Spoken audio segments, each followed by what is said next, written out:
Hello everyone and welcome back to F1 2019 Season 3. We've managed to survive the couple of tough tracks of Germany and Hungary. Only 12 points back now in the championship. We did lose our lead coming out of England. We were in a pretty good spot there and we've definitely lost a little bit of ground. But now we're headed to Spa, which is a track that a lot like Silverstone for me is got some technical bits, is not the easiest, but it tends to fit my eye a little better. For me, the critical section of running around Spa is nailing Sector 2. Sector 1 and 3 I tend to hit pretty well on, but Sector 2, really controlling those mid to low speed corners is really the tough spot, and hitting those braking points dead on is really where I can gain and lose a lot of time on my lap times. That was something I found definitely during the process of the practice sessions. Was almost all of my lap time variation came out of Sector 2. So we are still top of the chart in the development level. We did have that successful engine development, but now let's go ahead and use that power in qualifying.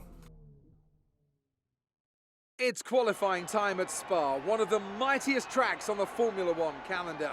Long straights, up and downhill, Eau Rouge as well. This track isn't for the faint-hearted.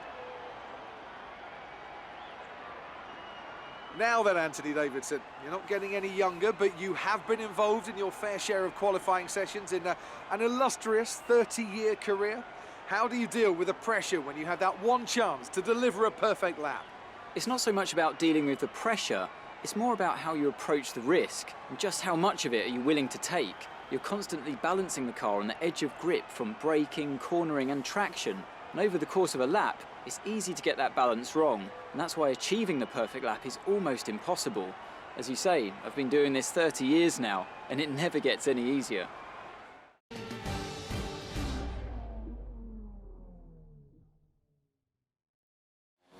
Alright, so here we are crossing the line to start our first flying lap, and early in qualifying, an error on the DRS swing. What's it get? Is it stuck? Feels like it's stuck open. You need to pit in. Your DRS is stuck open. We need you to pit for repairs. Great, stuck open, which means very hairy through these high-speed corners. You can see I have to get out of the throttle as the back end starts to get a little wily, so we're going to slow it down, head to the pit lane, and try again. That's going to unfortunately cost us some life in those tires and a fair bit of time in that qualifying section. So here we are into T1, get geared all the way down for that tight hairpin. A short run off the start line in that first corner, which has always got the chance for absolute mayhem. And then here we are up Eau Rouge and Radion flat out. One of the things in the setup, we've really taken a ton of the downforce out of this car, as you'll see, based on the straight line speed, hitting 216 miles an hour before really diving back down. And now we start Sector 2, which, as I was talking about, is kind of where I gain and lose a lot of time. The exit of this corner here, and then hitting the brake point and nailing this corner is really where I pick up a lot of time. I found best parts of time by swinging out wide on the entry, diving to the late apex, and then setting ourselves up for this left-hander that is literally called No Name. And we shoot down the hill, drop one gear, get the car hooked up through this high-speed double left-hander of Poulan, and then we are down into the next section of S's, carrying a good amount of speed so far. As we head out to Stavolo 1 and 2, we'll cross the sector split, see how far off we are. About 4/10 down from Sergio Perez at this point, so it is only Q1. We just need to get ourselves into the top 15 and move on to Q2 and then try and set a good time through there. But flat out through that left-handed kink of Blanchimont and then into the bus stop chicane. Get late on the brakes, get the car shifted way down, get it turned in for the second part, and then easy on the throttle while still trying to be aggressive to get across the line. We go, keep it about 4/10 back, and that's going to put us at the moment P6.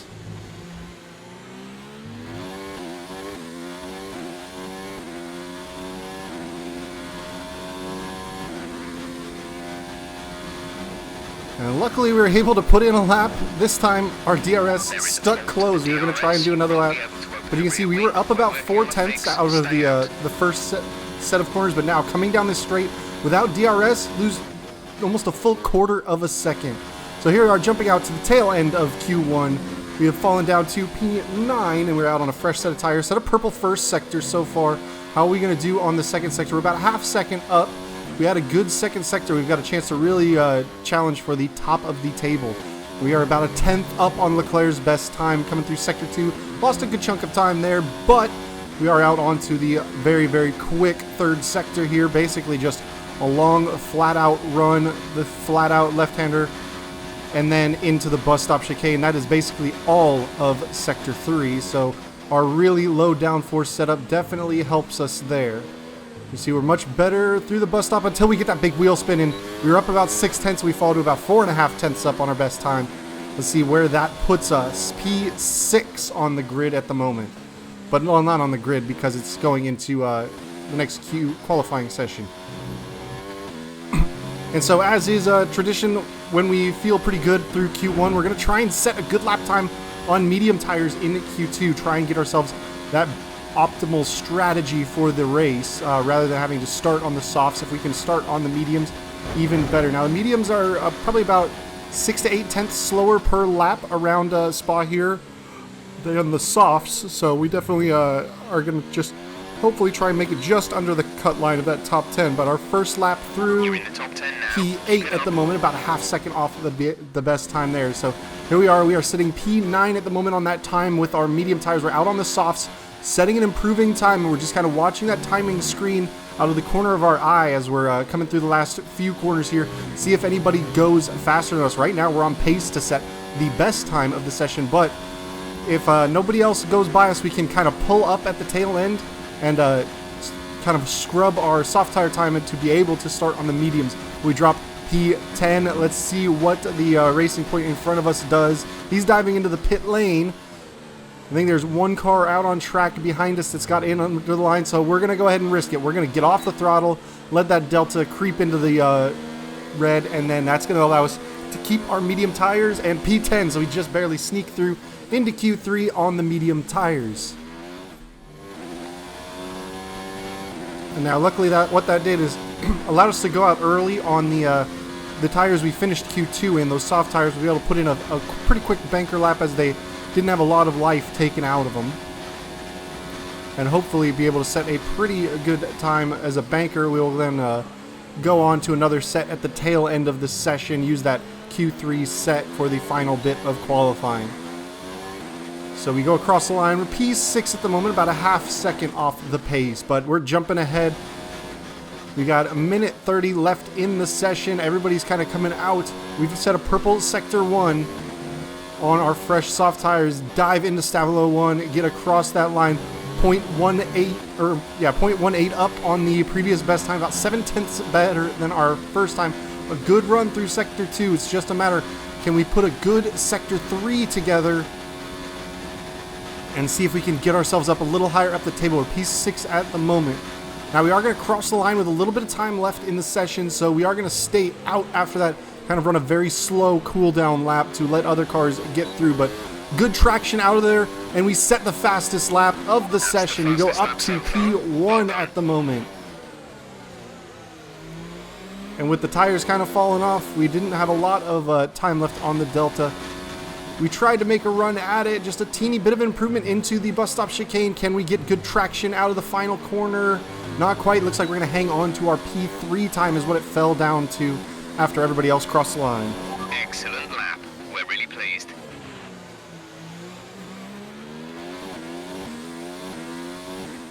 With qualifying finished, it's time to remind ourselves of our top 3. Leclerc, Vettel and Oldtimer. Well, that wraps up qualifying, but don't worry, we'll be back tomorrow as we head into the Grand Prix. So the Ferraris seem to be making a little bit of a later charge in the season, showing really good pace here at Spa, and only less than a tenth of a second, 800ths splitting the top 3. So we got ourselves a good second row starting position right now.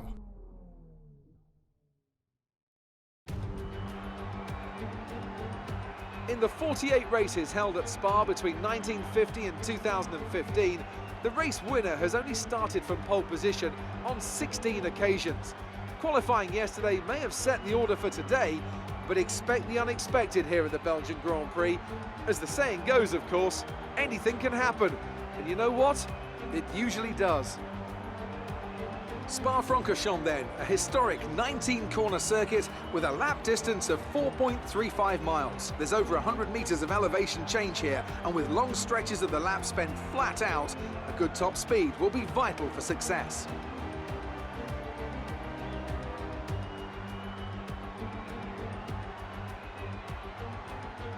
With me today, of course, is Anthony Davidson. Now, can I talk to you about Sebastian Vettel? Looks like they've got a tough race in store today, as grid penalties from changing power unit components has forced them further down the field. Everyone has to deal with penalties or reliability issues from time to time throughout their career. You just have to suck up the pain and get on with the job at hand. Today isn't about performing a miracle to put the car back where it should be. It's about effective damage limitation.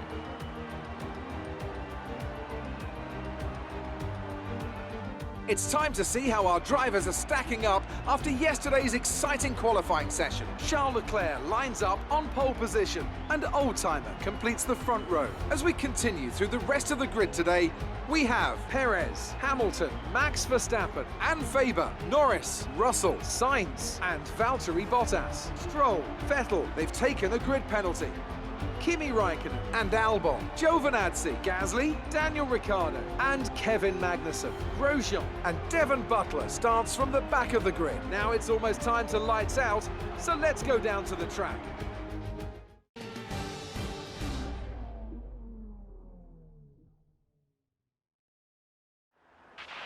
Okay, La Source is always pretty tight, but we've got a clear run. Remember the runoff if you need it. All right, so thanks to Sebastian Vettel taking a 10th-place penalty, we are bumped up to the front row, so starting on the outside of Charles Leclerc into T1 here. We do have Sergio Perez right up our tail, though, and luckily we are on the front side of heading into this dangerous turn 1. So hopefully we can get a good run off the line, not lose too much ground to the better starts behind us, and get into T1 nice and safely. But we're going to go ahead and swap around, use that medium on soft strategy, make a little tweak to the pit lap. But here we are as the lights come up and go out. Get a little bit of drive, wait for those rear tires to hook up. Perez with a stellar start getting down. We are getting forced in the middle, 3 wide. So we're just going to kind of try and tiptoe our way around Verstappen and Hamilton. Either side of us, we're fairly clear coming out, but Hamilton side by side with us as we shoot down the hill towards Eau Rouge. We are going to try and get clear of him and just kind of chop the nose off. We just barely get in front of him there, and we managed to hold P3 from him. So now it's time to try and see if we can chase down this group in front of us as we kind of squabbled through 3 wide through T1. Leclerc and Perez were nice and tidy through that first corner and allowed them to open up a little bit of space to us here. But now, as we are on the slightly slippier compound of tire, we just got to kind of try and manage the fuel weight sloshing around on us and keep the car under control and tight to these front 2 cars. The other thing we're going to have to be worried about is Lewis Hamilton right behind us. I mean, it's not our best ideal start letting our chief championship rival get in front of us right there, but Verstappen is still a little ways back of us. He's not quite fully out of it yet. Those couple of DNFs he had has definitely hurt him. But all it takes is a run like that for Perez and a couple good positions for Verstappen, which we know that car has tremendous pace under control of him there, so he's definitely got an opportunity. We are just being hounded by that little white arrow showing that, yes, Lewis Hamilton is right back there. We're only going to really be concerned if it gets darker and darker and fades into those 2 arrows that tell you he is right on your tail. As you can see, right as he backs up, it looks like another car right behind him is also starting to find their way through. Big oversteer coming out of the bus stop chicane. Just lit up those rear tires. Not quite enough grip coming out of there. And we are about 9/10ths back of Perez after the first lap there. So we get it slowed down into T1 and then get ready to shoot back down the hill into Eau Rouge and Radion.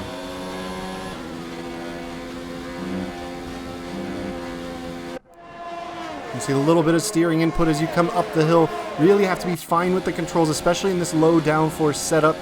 The back end definitely wants to switch to the front end when you're coming up that hill if you're not careful, and try and get on the brakes as late as you can into these S's here to set up a good run to send down this little hill. Looks like Lewis Hamilton's having a little look to the inside. Not quite close enough on under braking there, so he's going to slot back in underneath us, and we are going to maintain that third position at the moment. So from a provisional P3 start, and then Sebastian took his penalty, we are sitting P3 at the moment, so, you know, not too bad as we run a little wide through Puan there. There's definitely a track that is going to kind of come to us as the stint goes on. The soft tires had pretty good durability for us around the track, but we definitely have to manage through some of these higher speed right-handers. It's definitely an area that can heat up the front left tire, much like we saw at Hungary and Germany. Tire temperatures are really starting to become an issue as the car performance gets really up there on the development charts. Really starting to outpace how much the tires can actually handle. But it's just a matter of preserving those tires and driving within their limits. But right up to those limits, it looks like Lewis Hamilton's got another good run out of the bus stop chicane on us. Is he going to have a look, or is he going to be a little too far back? A little too far back as we hit the braking point. Get that car turned right in there, and we're still not too far off of the lead group in front of us. But there's quite a train forming behind us, and this should be the start of lap 3, so we are going to be under attack from DRS via Lewis Hamilton here. So we've got to try and get as good of an exit as we can, crank everything up. We are running a little lower downforce than everybody else. We have solid straight line speed as he flips the rear wing open. There he is looking to the inside. He's kind of pulling side by side as we get into the braking zone. He dives up the inside and clips the inside of our tire there, and that sends him around. He really was not fully alongside of us. He took a little bit of a lunge, and we left him space around the apex, but he just kind of put his front left tire to our right rear, and it sent him tumbling as we maintained and had to make a little bit of a correction in the steering. But that opened up a little bit of a gap to the Red Bull behind, and Lewis Hamilton just fell down the order after that off. So he's going to have to now try and make a bit of a recovery race, and that's going to give us a little bit of breathing space from the cars behind us, luckily. So hopefully we can manage a little bit of gap, not be under attack, not have to be fighting defensively constantly, and try and chase down these cars in front of us, because we are outside of that 1 second mark now, and we really have to make a good charge on these medium tires to try and catch them up. It was just a matter of continuing to turn good lap times here until those softs start to fall off in front of us, and that's going to allow us to kind of keep up. Now, if they can start fighting in front of us, that would be even better. If they started jockeying for position, that would give us an even better opportunity to catch up to that lead pack.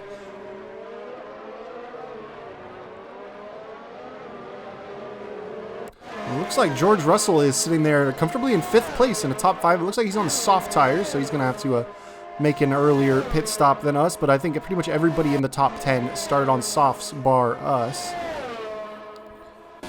But I do think that regardless of whether you started on softs or mediums, it is going to be, for everyone, a one-stop race, mediums and softs. And Lando Norris out of the session. Something happened back there. No overtaking. Reduce your pace. And as we were starting to lose gap to these cars in front of us, a safety car comes out and kind of bails us out. Now, we are not in our pit window. I had a moment thinking maybe we take an early pit stop, take the, use the benefit of the safety car, go on to hards and run to the end with them. But it's only lap 4 out of 22, and the hards are not particularly quick around this track. So I think we're going to go ahead and stay out on the mediums, keep our pit strategy the same. At the very least, the safety car is going to allow us to bunch back up to these guys in front of us that are on these soft tires, and it's going to allow us to really kind of attack on the restart, because we were losing a little bit of ground at this phase. So just thought of turning the fuel mix down to lean, something you should definitely do during the safety cars, because, well, why burn the extra fuel? Stay out. There's no need to box under this safety car. We have nothing to gain from new tires.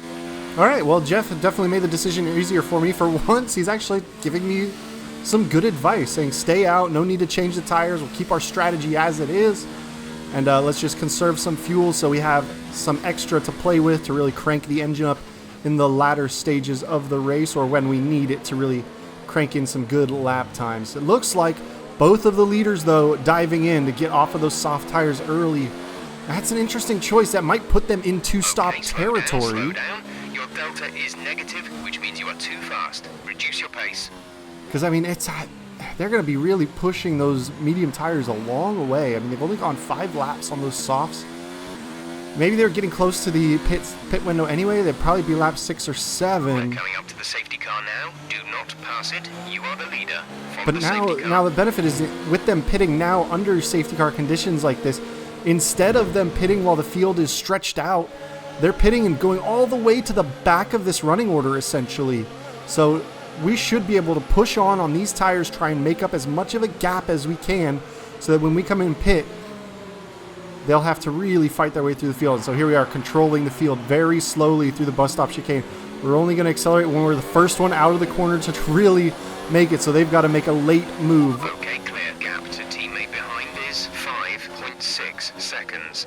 It was a good run out of there. We picked up about a full half second off the line from Lance Stroll running in second there. We got everything cranked all the way up, and we've got 3 laps to try and get ourselves an over 1 second gap to Lance Stroll behind us so that he's not going to attack us via DRS. But we're going to go ahead and run hard and try and make up a little bit of time. We get a good run using that high fuel mix. We're going to kind of switch it off, switch it on in these early stages of this 3 laps here to utilize it on the main straights and save it while we're in the corner sections here.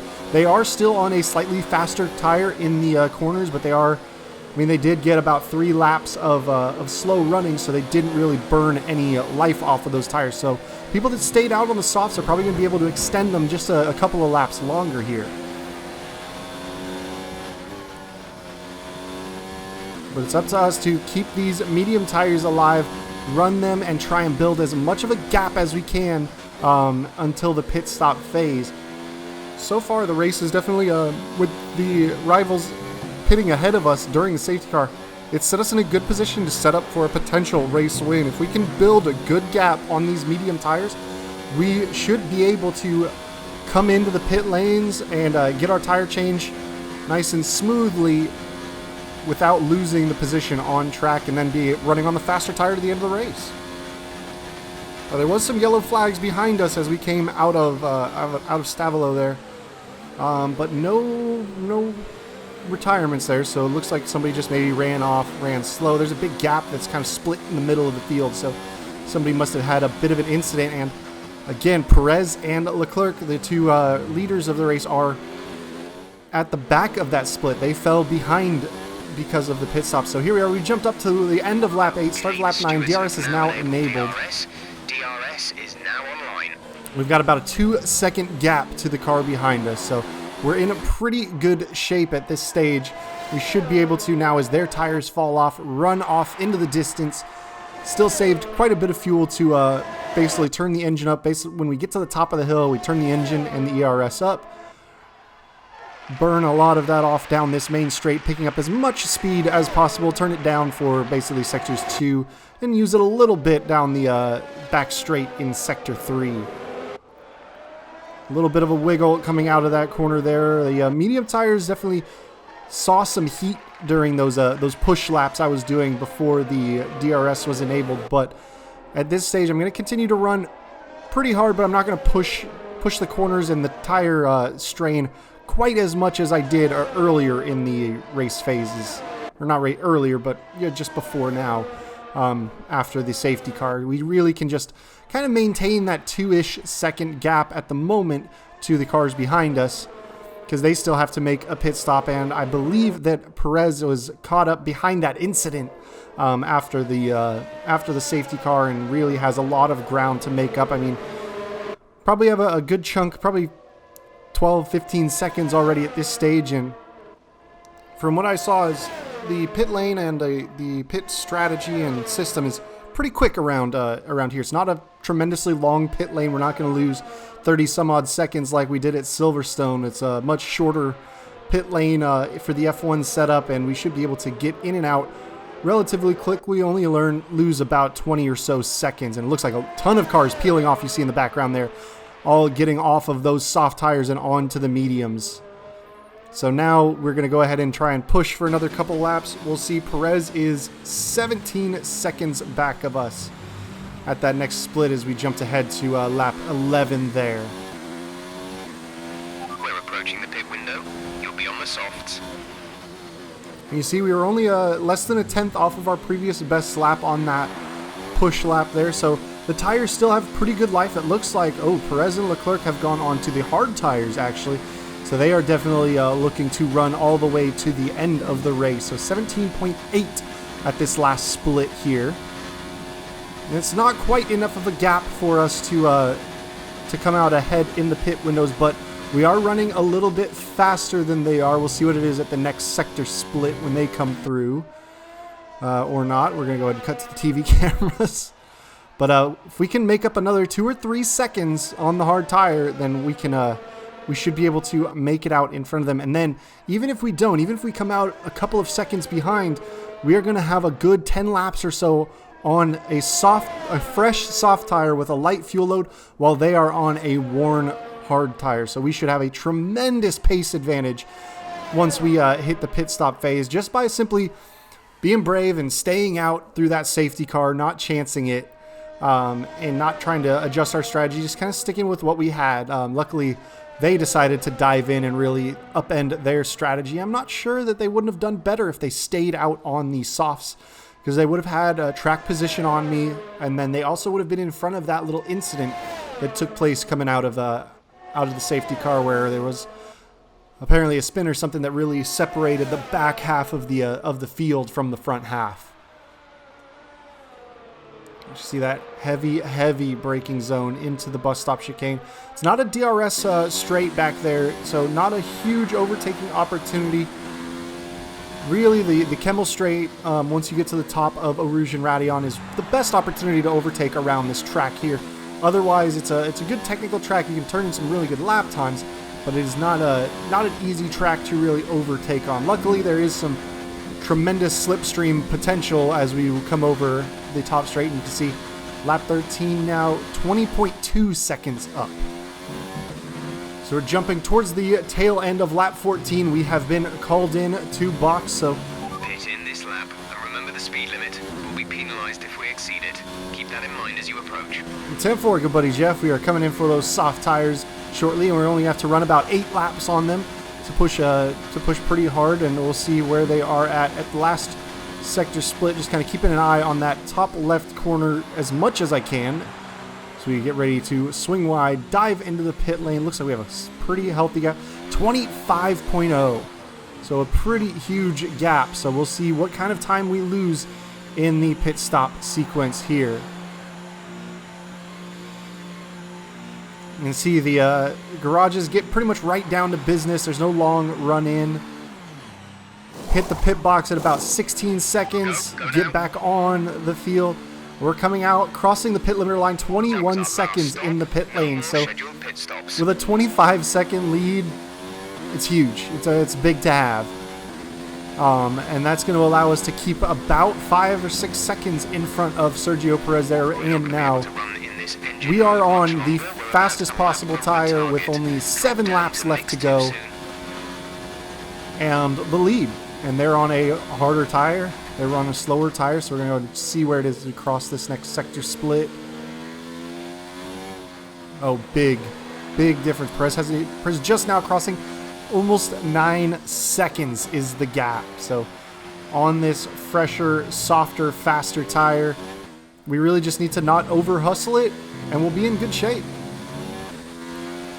You can see we've jumped ahead lap 21. About 1.4 seconds down on our best lap. So the soft tires are definitely starting to fall off and lose some significant pace, but you can see just on the minimap there how far behind Sergio Perez is. They should be hitting the split between the two Stavilo corners right about now. Yep, back up to 21 seconds. So we've been just running absolutely crazy good times. Don't tell me what to do, Jeff. I have 73%. This is your final lap of the race. But during that little push phase, getting out of the pit lane, we did take over the fastest lap of the race, and now we're starting the final lap.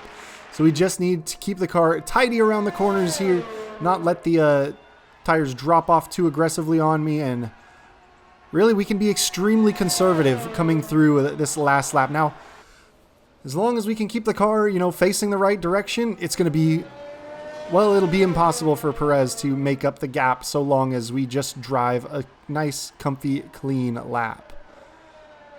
Now, I will say it was not a particularly exciting race to be a part of. I mean, there's not a lot of overtaking for us. Actually, I think there was no overtaking. Yeah. We didn't overtake a single car in this race. We got overtaken at the start, filed into P3. And then once we were third, we ran, the safety car came in. We took over the lead under the safety car. And we maintained the lead after our pit stop. So yeah, we did 0 on-track overtakes this race.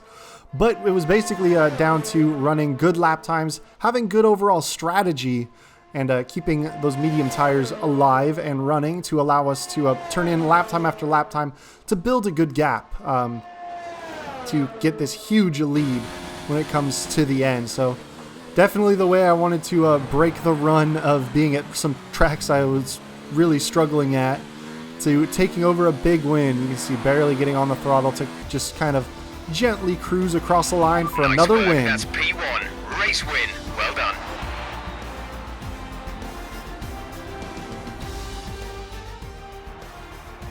Brilliant stuff from Williams today. What a superb victory. What do you think it was, Ant, that gave them the edge over the competition today? Well, time management probably played quite a large role in the outcome of this one. As ever, it's not just about speed, it's all about maintaining that speed consistently over a stint, over a race distance. So being able to keep up the lap times while still being smooth on the controls and gentle on the tyres, that's really where the race was won today. Williams have put in an incredible performance out on the track today. I'm glad all the hard work of theirs has finally paid off.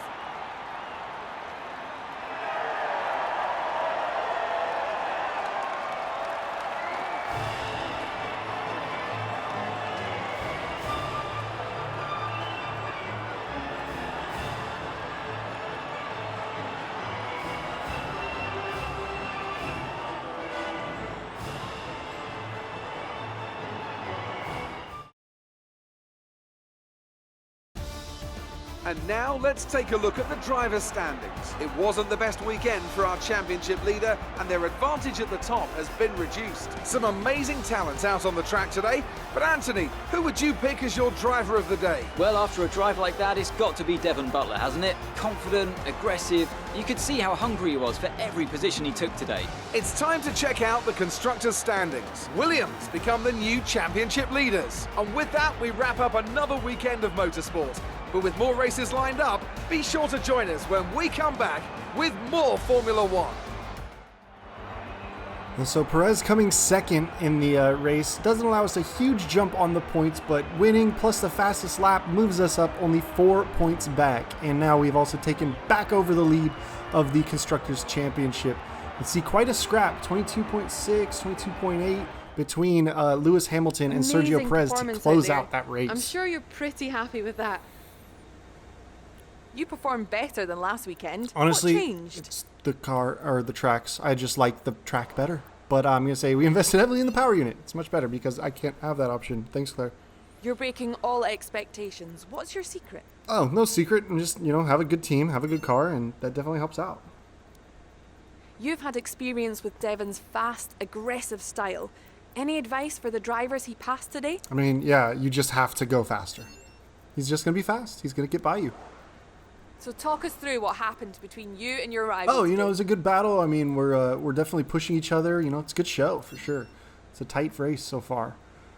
I'm kind of wishing that Lewis had made that last overtake and taken over second. Just wanted to say congrats on the podium. It's thoroughly deserved. We were sweating those last few laps on the pit wall. Sweating? I had a 25-second lead. What are you sweating for? There are times I'm not sure about their decisions.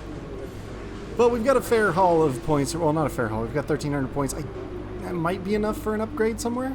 Definitely not for an ultimate. It'll be enough for a major. So what do we want to spend it on in our engine development? We're getting close to maxing out the engine. We can go either with turbo pressure or pistons. So we can, both our power developments, we're going to go ahead and go with the piston development. We're leading in the engine development race right now The problem that we're kind of stuck on in our other categories is that, well, we've only got ultimates essentially left in those categories, so we have to spend a lot of points. But we are back to the top of the table. Oh, that's why Ferrari did so well. They had a huge jump coming into that race. Huge jump in their development. So that's going to put them pretty tight up there. And so we do have a little bit of a exhibition event to go to after this race here. But after that, we will be headed off to Monza in Italy, which is another track that I particularly like, a high-speed track that it's a good amount of fun. So thank you guys for joining me again, and I will catch you guys next time. Peace.